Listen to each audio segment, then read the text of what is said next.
Hi friends, Indian post ఆఫీస్లో gram duck సేవలో phase 1 selected candidate list అయితే release చేయడం జరిగింది.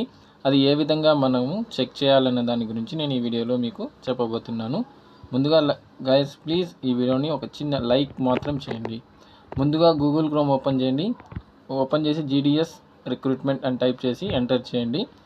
అలా మీరు ఎంటర్ చేసిన వెంటనే మీకు GDS రిక్రూట్మెంట్ ఈ విధంగా ఓపెన్ అవుతుంది. ఇక్కడ చూసినట్టు GDS ఆన్లైన్ ఎంగేజ్మెంట్ అని ఉంది కదా, దానిపైన క్లిక్ చేయండి. అలా క్లిక్ చేసిన వెంటనే మీకు GDS యొక్క హోమ్ పేజ్ అనేది ఓపెన్ అవుతుంది. ఈ విధంగా ఇక్కడ చూసినట్టు అట్లే స్క్రోల్ డౌన్ చేసి కిందకు వచ్చినట్టయితే మీకు ఇక్కడ GDS online engagement schedule July 2024 selected candidate ఉంది. దాని పక్కన ప్లస్ ఉంది, దానిపైన క్లిక్ చేయండి.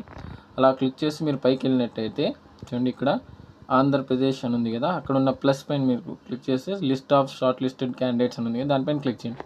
అలా క్లిక్ చేస్తే మీకు ఇక్కడ మీకు సెలెక్టెడ్ క్యాండిడేట్స్ ఎంతమంది అయితే సెలెక్ట్ అయ్యారో వాళ్ళ యొక్క నేమ్స్ అయితే మాత్రం ఇక్కడ ఉండవండి. రిజిస్టర్డ్ నెంబర్తో వాళ్ళు ఇక్కడైతే ఇవ్వడం అయితే జరిగింది.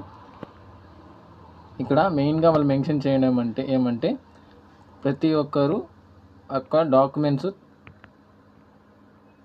సబ్మిట్ అయితే చేయాల్సి ఉంటుంది. సెప్టెంబర్ 3 లోపల మనకు డాక్యుమెంట్స్ అయితే ఇవ్వాల్సి ఉంటుంది. అదేవిధంగా 2 సెట్స్ అటెస్టెడ్ ఫోటో కాపీస్తో పాటు వెళ్ళి మనము అక్కడ పోస్ట్ ఆఫీస్లో బ్రాంచ్ హెడ్ డివిజనల్ హెడ్ ఆఫీస్కి వెళ్ళి మెన్షన్ చేసి ఇవ్వాల్సి ఉంటుంది. ఇదేనండి, ఇక్కడ మనము మన యొక్క రిజిస్ట్రేషన్ నెంబర్ ఇచ్చి మనము మన నేమ్ ఉందో లేదో చెక్ చేసుకోవచ్చు. నేను ఏపీ చూశాను, అదేవిధంగా తెలంగాణ కూడా సేమ్ అంతే. సెలెక్టెడ్ లిస్ట్ క్యాండిడేట్స్ పైన పెట్టి క్లిక్ చేసి మనము ఓపెన్ చేసి ఇక్కడ కూడా ఎవరన్నా తెలంగాణలో వాళ్ళు ఉంటే వాళ్ళు కూడా రిజిస్ట్రేషన్ నెంబర్ ఇచ్చి వాళ్ళ నేమ్స్ ఉందో లేదో ఈ విధంగా చెక్ చేసుకోవచ్చు. అంతేనండి ఈ వీడియోలో. Thanks for watching this video. Please like, share and subscribe the channel. Thanks for watching this video.